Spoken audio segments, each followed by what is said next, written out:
Саламатсыздар, урматтуу мекендештер, урматтуу кыргызстандыктар.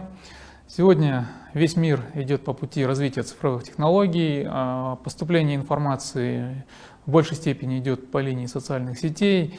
И я, так же как и многие другие наши политики, принял решение использовать социальные сети для предоставления информации напрямую для вас. Я думаю, что это позволит вам формировать объективную картину того, чем занимается правительство, какие решения принимаются на уровне правительства и какую работу ведется на сегодняшний день нашими государственными органами. Постараюсь максимально часто пользоваться социальными сетями и, пользуясь случаем, хотел бы информировать о хорошей новости.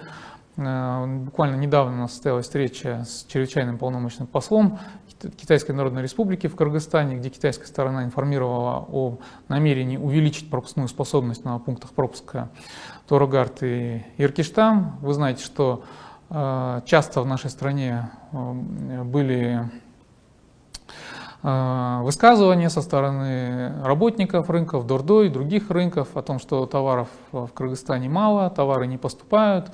И те решения, которые были приняты, в том числе по увеличению работы пунктов пропуска до 12 часов, по работе пунктов пропуска без выходных, строительство дополнительной инфраструктуры для перемещения товаров через государственные границы, я думаю, что это во многом будет способствовать налаживанию экономической ситуации в нашей стране и деятельности наших предпринимателей.